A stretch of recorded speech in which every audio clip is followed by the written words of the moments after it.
우리 옆에 분하고 인사합시다. 할렐루야, 은혜 받읍시다. 이렇게 인사합니다. 시작. 할렐루야, 은혜 받읍시다. 말씀을 통해서 또 오늘 또 예배를 통해서 하나님 만나고 은혜 받기를 축복합니다. 오늘 주시는 말씀을 통해서 두 아들이라고 하는 말씀으로 함께 은혜를 나누고자 합니다.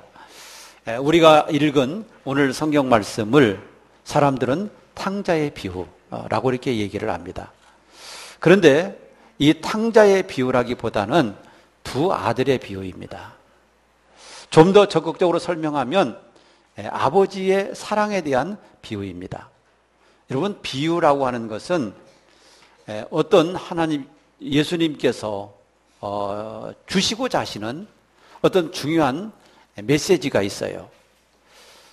비유를 통해서 하나님이 주시고자 하시는 귀중한 의미가 담겨져 있는데, 오늘 이 두 아들의 비유를 통해서 예수님이 우리에게 주시고자 하시는 비유의 의미, 또 주시고자 하시는 뜻이 무엇인가 라고 하는 것을 우리가 이해할 수 있고 깨달을 수 있다고 한다면, 그것이 오늘 우리에게 주시는 하나님의 은혜인 줄로 믿습니다.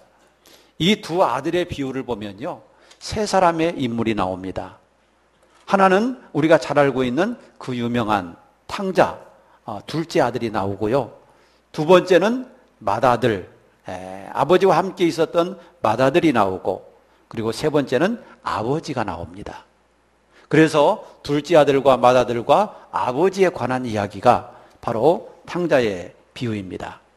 그런데 이 비유 속에서 우리 예수님께서 드러내시고자 하시는 뜻이 뭔가?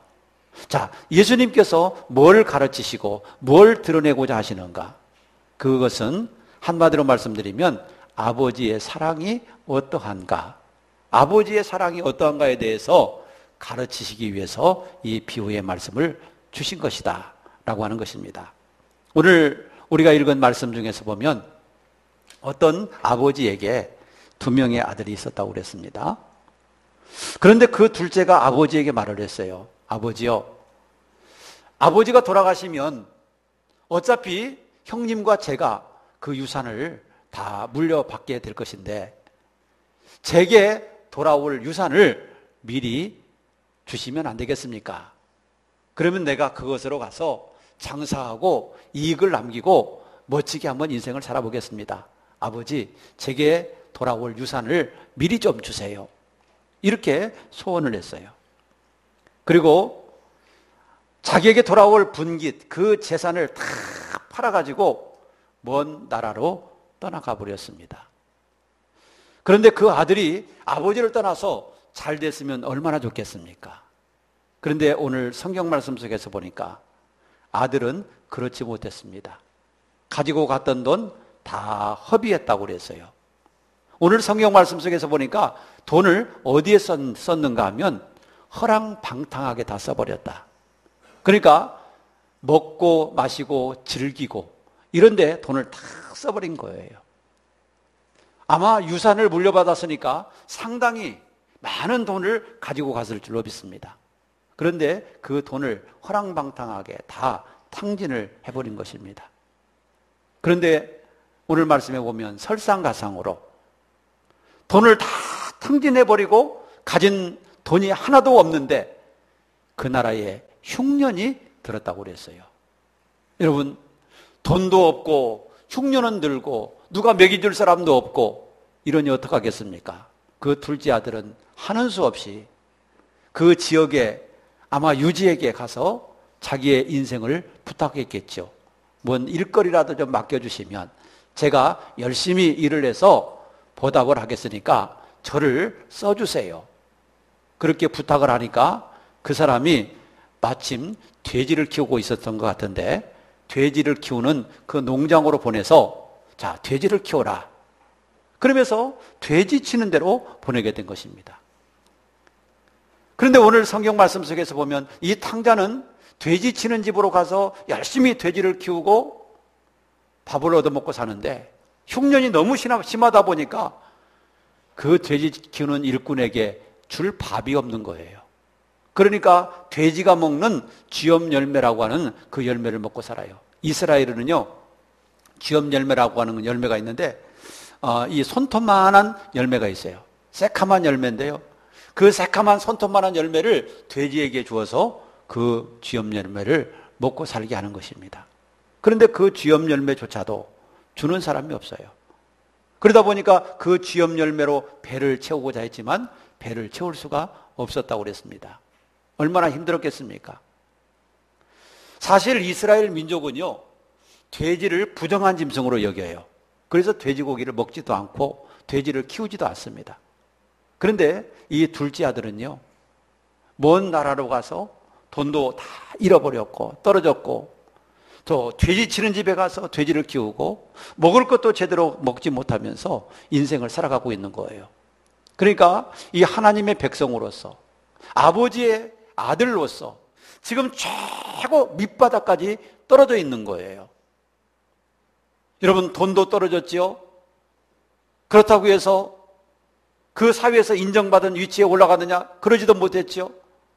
이스라엘 민족으로서는 돼지도 안 키우는 그 사람들이 지금 이방 나라에 가서 돼지를 키우고 있죠. 지금 이 둘째 아들은 인생이 망가질 대로 망가지고 내려갈 대로 다 내려간 밑바닥 인생을 지금 살고 있는 거예요. 어쩌다 이렇게 됐나요? 왜 이런 신세가 됐나요? 그 이유는 아버지를 떠났기 때문에 그렇습니다. 아버지를 떠났기 때문에. 왜 이 탕자가 아버지를 떠났을까요? 무엇 때문에 아버지를 떠났을까요? 아마도 자기 자신이 아버지를 떠나서 살면 잘할 수 있을 것이라고 하는 자신감이 있었을 거예요. 그리고 어쩌면 아버지의 간섭을 받기 싫어했을 거예요. 자기가 독립해서 멋지게 살아보겠다라고 하는 그런 마음이 있었을 거예요. 그런데 그 자체가 잘못이에요. 하나님의 백성은 하나님을 떠나면 잘 될 것 같아도 잘 되지 않습니다. 하나님의 백성은 하나님 안에 있을 때 잘 되는 것임을 우리가 잊어서는 안 될 것입니다. 하나님의 백성은 하나님의 품 안에 있을 때 잘 돼요. 하나님을 떠난 사람마다 잘 된 사람이 하나도 없어요. 여러분, 오늘 본문 말씀의 탕자도 아버지를 떠나서 잘 되겠다고 갔지만 결과적으로 이런 신세가 되고 말았다는 것입니다. 자, 이렇게 둘째 아들이 내려갈 대로 내려가고 밑바닥까지 내려가다 보니까 무슨 생각을 하게 될까요? 아버지 생각을 하게 되죠. 옛날 아버지 집에서 자기가 부자로 호의호식하면서 권세를 가지고 살아갔을 그때를 생각해 보았습니다. 그런데 자기가 아버지에게 유산을 다 받아가지고 와서 탕진을 하고 밑바닥 인생으로 살아가기 때문에 아버지에게 돌아갈 면목이 없는 겁니다. 그래서 자신이 없어요. 아버지에게 돌아가고 싶기는 싶은데 자신이 없어요. 그래서 속으로 이렇게 생각을 합니다. 아버지의 아들로서가 아니라 품꾼의 하나로 나를 써주세요. 나는 이제 아버지의 아들 될 자격이 없고 나는 아버지의 아들이라고 인정을 받을 그런 염치도 없습니다. 나는 아들로서가 아니라 품꾼의 하나로 아버지 나를 좀 써주시면 안 되겠습니까? 왜? 옛날 자기 아버지 집에서 일했던 일꾼들은요, 적어도 자기처럼 살지는 않았거든요. 자기는 지금 이방 나라에서 돼지를 키우고 있는데 먹을 것도 제대로 먹지 못하는 거예요. 품삯은 고사하고 먹을 것조차도 먹을 수가 없는 그런 입장에 있어요. 그런데 내 아버지 집에서 일하는 일꾼들, 품꾼들은요, 풍성하게 먹고 사는 거예요. 더군다나 품삯도 받고 최고의 대우를 해주는 거예요. 먹을 것도 잘해주고요. 품삯도 그날 제대로 잘 주고요. 그러니 얼마나 좋겠어요. 그래서 이 둘째 아들은 아버지를 생각하고 아버지 집에 품꾼으로 써달라야 되겠다 생각을 하고 돌아가기로 결단을 내리게 되는 것입니다. 자, 돌아가기로 결단을 내요. 그러면서 이 둘째 아들이 용기를 내서 아버지께 돌아갔습니다. 그런데 아버지는 그를 어떻게 대해 주었습니까? 어떻게 맞이했습니까? 빌어먹을 놈. 내가 그렇게 가지 말라고 했을 때 안 갔으면 얼마나 좋았겠어. 그런데 갔더니 이 꼴이 뭐야? 그러면서 야단을 친 게 아니라 오늘 성경 말씀 21절 이하에 보면요, 아직도 상거가 먼데, 상거가 멀다라고 하는 말은 멀리 아직도 거리가 떨어져 있다는 사실이에요. 자, 아직도 거리가 멀리 떨어져 있는데 아버지가 아들을 알아보는 거예요. 여러분, 거지가 됐기 때문에 몰골이 어떻겠어요? 완전히 돈 떨어지고 돼지치는 집에서 쥐업 열매도 제대로 먹지 못하고 살았으니까 그 몰골이 어떻겠습니까? 아마 삐쩍 말라 비틀어지고 머리는 헝클어지고 옷은 누더기가 됐을 것이고 아마 비쩍비쩍 거리면서 기운도 없었을 것이고 그러면서 아버지에게 돌아오는 거예요. 그럼에도 불구하고 아버지는 그를 알아보죠. 어떻게 알아볼까요? 여러분, 사람이 오래 떨어져서 변하게 되면 알아보기가 쉽지가 않아요. 그런데 아버지는요, 한눈에 그를 알아보는 거예요. 어떻게 알아볼 수 있을까요? 그것은 아버지가 늘 그 아들을 기억하고 생각하고 있었다는 뜻이에요. 아버지는 그 아들이 아버지를 떠났지만 아버지 마음속에서는 그 아들을 떠나보낸 적이 없어요. 아버지 마음속에는 항상 그 아들이 있는 거예요. 그래서 그 아들을 늘 생각하고 그 아들이 돌아오기만을 바라고 오늘이나 돌아올까 내일이나 돌아올까 매일같이 동네 밖에 나가서 그 아들이 돌아오기만을 기다리고 있었던 아버지의 모습, 이걸 볼 수가 있어요. 바로 이 모습이 아버지의 모습인 거예요. 저쪽에서 아들이 돌아오는데 이 아버지가 반갑게 가서 맞이해 줍니다. 그리고 얼싸안고 입을 맞추고 집으로 데리고 가서 종들에게 명령하기를 제일 좋은 옷을 갖다 입혀라. 손가락에는 금가락지를 끼워주어라. 발에는 좋은 신을 갖다가 신겨주어라. 송아지를 잡으라. 우리가 죽었다가 살아난 아들, 이 아들을 위해서 잔치를 벌이자. 그러면서 잔치를 벌였다라고 하는 사실입니다. 여러분, 여기서 집을 나간 탕자, 이 둘째 아들은 무엇을 비유하는가, 무엇을 얘기하는가라고 하면 그때 당시로서는요, 이방인이나 세리나 창기나 죄인들을 의미하는 것입니다. 여기서의 둘째 아들은요, 이방인을 말하고 세리나 창기나 죄인들, 이 사람들을 비유해서 둘째 아들로 비유해서 말씀하고 있는 거예요. 오늘날로 말하면, 우리가 살고 있는 이 시대로 말하면 둘째 아들이 어떤 사람인가? 믿지 않는 불신자나 또 예수 믿다가 타락한 사람이나 하나님 외에 다른 것을 믿거나 사랑하는 사람이거나 하나님의 명령을 불순종하거나 하나님의 품을 떠나서 살아가는 사람, 이런 사람을 오늘 말씀 속에서 둘째 아들, 즉 탕자라고 얘기하고 있는 겁니다. 여러분, 우리가 살고 있는 이 시대에도 아버지의 품을 떠나서 살고 있는 사람이 많아요. 예수 믿다가 타락한 사람이 많아요. 하나님과 멀어져 있는 사람들이 많아요. 허랑방탕하게 살아가고 있는 사람들이 너무나도 많다는 사실이에요. 이런 사람들이 탕자예요. 자, 그럼에도 불구하고 아버지는 이런 아들을 기다리고 있다는 사실입니다. 이런 사람들이 돌아오기만을 위해서 기다리고 계시고, 이런 사람들이 돌아왔을 때 아버지는 기쁘게 맞아주신다는 사실을 기억하시기 바랍니다. 바로 이게 아버지의 사랑인 것입니다. 여러분, 우리가 하나님을 몰랐을 때는 우리도 탕자였습니다. 우리가 하나님을 믿기 전에는 우리도 하나님을 모르는 자였고 하나님의 품을 떠나서 살았던 그런 탕자였습니다. 그런데 우리가 하나님 품에 돌아왔을 때 하나님은 우리를 기쁘게 맞아주셨습니다. 그리고 우리를 하나님의 아들로 인정해 주셨습니다. 그리고 하늘의 모든 은혜와 축복을 우리에게 다 허락해 주셨습니다. 이게 아버지의 사랑인 줄로 믿습니다. 바로 오늘 탕자의 비유에서 가르치고 싶은 것은 바로 아버지의 사랑이라는 거예요. 아버지의 사랑. 부모님의 사랑은요, 끝이 없는 것 같아요. 끝이 없는 것 같아요.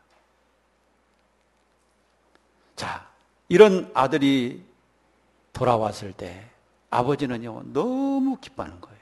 자, 그런데요, 그 형의 모습을 보세요. 형의 모습은 어떻습니까? 여러분, 죽은 줄로만 아들이 돌아왔던 이 아버지와는 전혀 차원이 다릅니다. 큰아들이 밖에서 일하다가 자기 집 근처에 왔어요. 자기 집에서 막 이상한 소리가 들립니다. 풍악 소리가 들리고 노래 소리가 들리고 막 사람들이 웃고 떠드는 소리가 들리고, 그래서 종을 불러 물어봤습니다. 도대체 우리 집에서 무슨 일이 벌어진 거냐? 아침에 내가 나갈 때는 조용했는데 돌아와 보니까 막 이렇게 시끌벅적하게 잔치가 벌어졌는데 도대체 무슨 일이냐 물어보니까 종이 맏아들에게 대답을 해줬죠. 당신의 동생이 돌아왔습니다. 그러니까 아버지가 그 동생이 건강하게 무사히 돌아왔음을 기뻐하면서 송아지를 잡고 잔치를 베풀라고 해서 지금 잔치가 벌어졌습니다. 이렇게 대답을 해주지요.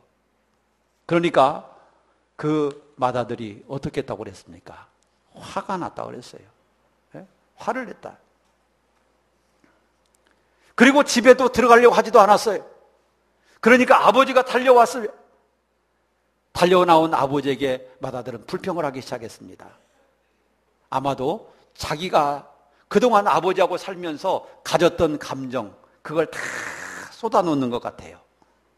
29절 말씀부터 30절에 보면 이렇게 맏아들은 아버지에게 불평하고 있습니다.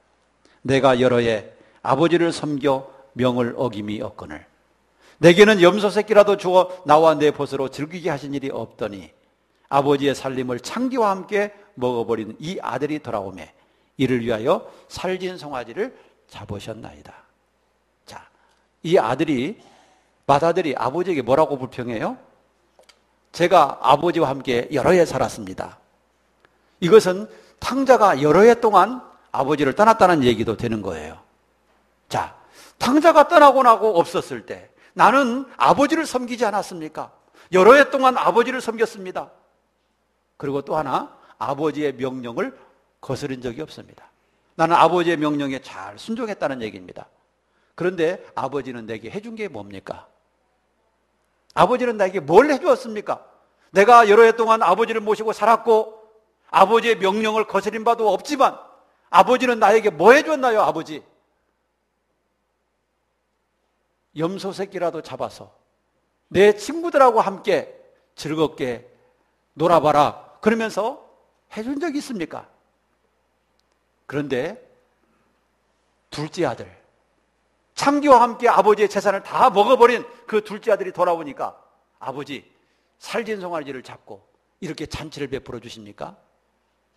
열심히 순종하고 열심히 아버지를 잘 모신 나는 뭡니까? 그런데 저런 아들이 돌아왔다고 아버지, 살진 송아지를 잡아 잔치해 주십니까? 그러면서 아버지에게 불평, 불만을 쏟아놓는 거예요. 자, 어떻게 보면요, 이 큰아들의 말도 일리가 있는 것처럼 보여요. 그런데요, 사실 이 큰아들의 입장을 보면요, 이 큰아들도 문제가 많아요. 여러분, 겉으로 보기에는 효자 같고 겉으로 보기에는 훌륭한 사람 같은데 속 심령을 보면요, 또 하나의 탕자예요. 둘째 아들은 집을 나간 탕자지만 이 큰아들은요, 집 나가지 않은 탕자예요. 그래서 오늘 본문 말씀에 보면 두 아들은 두 명 다 탕자예요. 하나는 집을 나가서 허랑방탕해서 탕자가 되었고 또 하나는 집을 나가지는 않았지만 그 심령 상태가 탕자 못지않은 그런 심령 상태가 되어 있다는 것이죠. 물론 이 큰아들에게도요, 좋은 점은 있어요. 어떤 점이 좋은가? 성실하다라고 하는 것을 우리가 읽을 수가 있어요. 이 아들이 성실한 면이 있어요. 왜냐하면 아버지가 부자고 또 자기가 부자예요. 아버지의 재산은 이미 다 자기의 재산이에요. 왜? 둘째 아들은 자기의 몫을 다 받아가지고 나갔기 때문에 나머지 것은 이제 다 자기 거예요. 아버지가 돌아가시면 자기가 다 주인이에요. 자, 그 집에는 종들도 많이 있었다고 그랬어요. 그러니까 사실 일하지 않고 관리만 해도 자기는 충분한 거예요. 그런데도 불구하고 이 아들은요, 밖에 나가서 열심히 일을 했다고 그랬어요. 관리만 하고 집에서 앉아 있는 것이 아니라 열심히 밖에 나가서 일을 하는 거예요. 이것을 보면 그 아들이 얼마나 성실했던가라고 하는 것을 읽어볼 수가 있는 것이죠. 뿐만 아니라 그 아들은요, 검소했던 아들 같아요. 왜냐하면 자기를 위해서는 뭐 하나 쓰지도 않은 것 같아요. 자기를 위해서는. 그래서 자기를 위해서 뭐 염소 새끼 한 마리라도 잡은 적도 없었고요. 그렇다고 해서 호의호식하면서 먹고 즐기고 그랬던 적도 없는 것 같아요. 검소한 아들이었던 것 같죠. 자, 이렇게 볼 때 여러분, 이 아들은 얼마나 착해요. 성실하고 검소하고 열심히 일하고 말썽 안 부리고 아버지 잘 섬기는 것 같고 얼마나 참 훌륭하고 착한 아들이에요. 그런데요, 이 아들에게 문제가 있는 거예요. 겉보기에는 성실하고 겉보기에는 겸손하게 보였지만 마음속에서는 불평, 불만으로 가득 차 있는 사람이었어요. 욕심으로 가득 차 있는 사람이었어요. 사랑과 애정이 결핍되어져 있는 사람이었어요.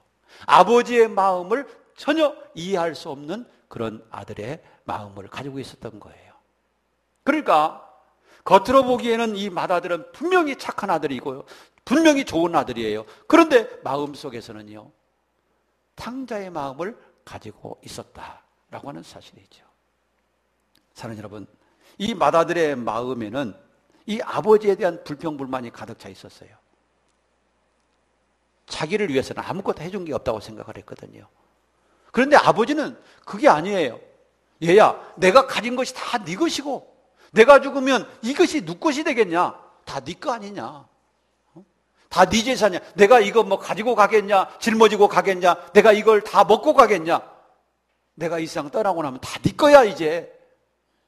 그런데 뭐가 그렇게 불만이야? 아버지는 그런 생각을 가지고 있었죠. 그런데 이 맏아들은요, 자기에게 뭐 해준 거 없다고 불평불만하는 그 모습을 보게 되는 것이죠. 여러분, 둘째 아들이 돌아왔을 때 잔치 좀 해줬다고, 송아지 한 마리 잡았다고 아버지에게 불평불만을 해대는 거예요. 이것을 보면요, 동생에 대한 애정도 하나도 없었던 것 같아요. 여러분, 동생이 집을 나간 지 몇 해 됐다고 그랬어요. 그런데 잘 됐는지 못 됐는지 찾아보려고 했던 마음은 하나도 없어요. 뭐 지가 알아서 하겠지 뭐. 저도 먹을 만큼 나이 먹었는데 뭐 알아서 하겠지. 찾아볼 생각 한 번도 안 하고 안부 물을 생각 한 번도 안 했어요. 그런데 이 아들이 실패하고 돌아와서 잔치를 벌여주니까 이 큰아들의 마음속에 왜 돌아왔어? 아버지의 재산을 가지고 나갈 때는 언제이고 왜 돌아온 거야 도대체? 그러면서 자기에게 돌아올 분깃에 혹시나마 손해가 있을까 봐서 이 불평하고 불만하는 그 모습을 볼 수 있는 것이죠.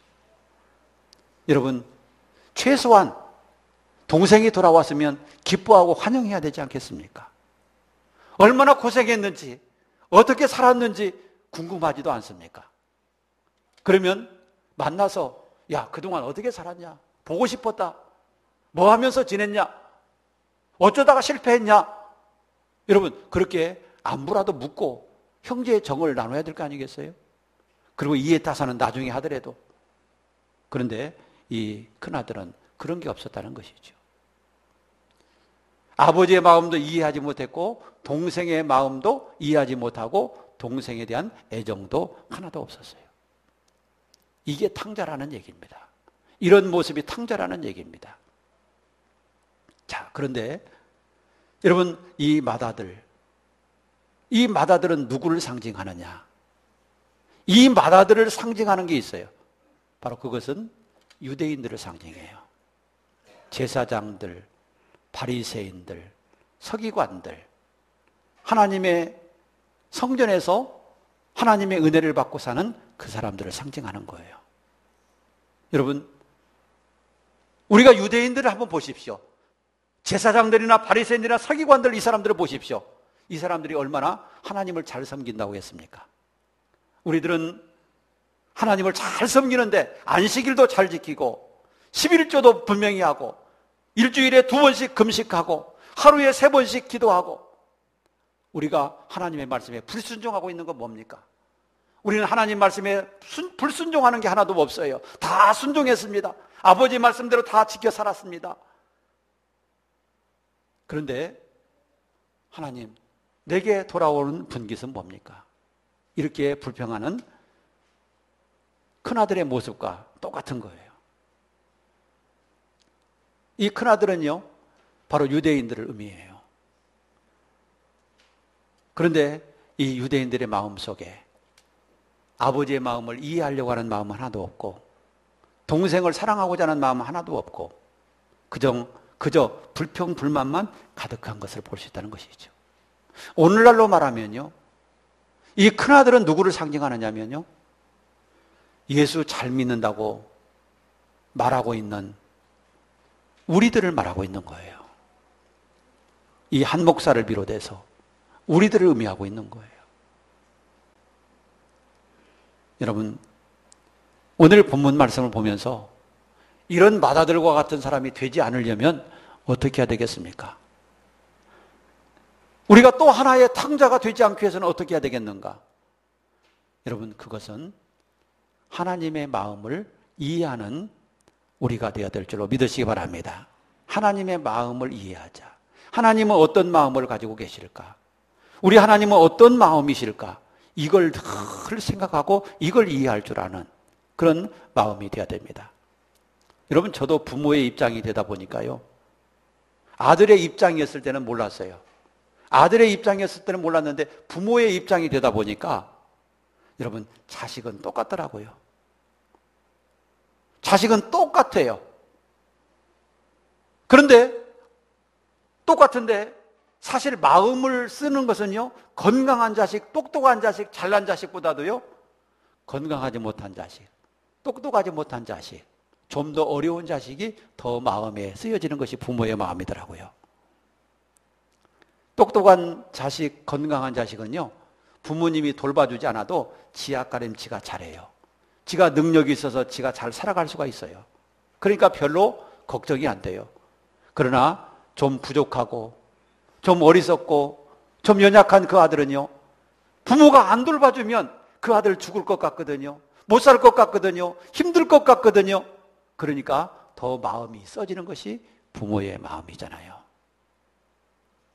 여러분, 아버지가 둘째 아들이 돌아왔을 때 왜 그 아들을 위해서 살진송아지를 잡았겠어요? 그 이유는요, 그 아들이 못났기 때문이고, 그 아들이 불쌍하기 때문이고, 그 아들이요, 연약하기 때문에 아버지가 그 아들을 좀 더 생각하는 것 뿐이에요. 큰아들을 생각해서가 아니에요. 큰아들을 사랑하지 않아서가 아니에요. 큰아들도 똑같이 사랑하고 있어요. 그러지만 그 아들에게 송아지를 잡아준 것은 그 아들이 죽었다가 살아난 것처럼 오래간만에 돌아왔고, 부족하고 연약하고 좀 모자라기 때문에 아버지가 더 사랑해 주는 거예요. 그런 아버지의 마음을요, 이해 못하는 거예요. 사랑하는 여러분, 우리가 정말 오늘날에 이 마자들과 같은 사람들로서 어떤 삶을 살아야 되는가? 아버지의 마음을 이해할 줄 아는 그런 우리 그리스도인이 되어야 될 줄로 믿으시기 바랍니다. 아버지의 마음을 이해하자. 그래서 아버지의 뜻을 우리가 기억하고 아버지의 뜻이 뭔가, 그걸 우리가 생각해야 될 것입니다. 그리고 여러분, 형제가 돌아왔을 때, 여러분, 믿지 않은 성도가 돌아왔을 때, 하나님을 알지 못했던 사람들이 교회에 나왔을 때 그들을 기뻐하고 즐거워해주고 환영해줄 수 있는 사람이 되어야 될 줄로 믿습니다. 교회에 성도가 하나 왔는데 그냥 저 사람 모르는 사람이야, 인사도 안 하고 지나가는 게 아니라, 일단 우리 교회에 온 사람은 누구든지 처음 보는 사람 같으면 반갑게 맨발 벗고 쫓아나가서 여러분 기쁘게 여겨주듯이 우리 모두가 다 그런 마음을 가져야 될 줄로 믿습니다. 그게 마다들이 가져야 될 태도인 거예요. 왜 와서 저 사람 누구야? 여러분, 그게 그렇게 바라보는 게 아니라, 오늘 처음 오셨네요. 처음 보는 것 같아요. 반갑습니다. 우리 교회 나와서 반갑습니다. 그러면서 기쁘게 맞아주고 환영해 주는 것이 우리가 해야 될 태도이라고 저는 믿습니다. 사랑하는 여러분, 우리가 아버지의 마음을 이해한다라고 한다면 그런 마음을 가지고 우리가 사랑하고 섬기는 것이 탕자가 되지 않는, 맏아들로서 탕자가 되지 않는 그런 삶일 줄로 믿으시기를 바랍니다. 그래서 아버지를 이해하고 형제를 사랑할 줄 아는 그런 믿음으로 우리가 살아갈 때 더 하나님 앞에 합당한 훌륭한 그런 아들로서, 훌륭한 성도로서 하나님 앞에 복되게 쓰임받게 될 줄로 믿습니다. 이런 믿음을 가진 성도가 바로 성숙된 성도이고 성숙한 믿음을 가진 성도일 줄로 믿습니다. 이런 믿음으로 우리가 하나님께 영광을 돌리고 하나님 앞에 은혜를 받는 저희들이 될 수 있기를 주의 이름으로 축복합니다. 기도하겠습니다.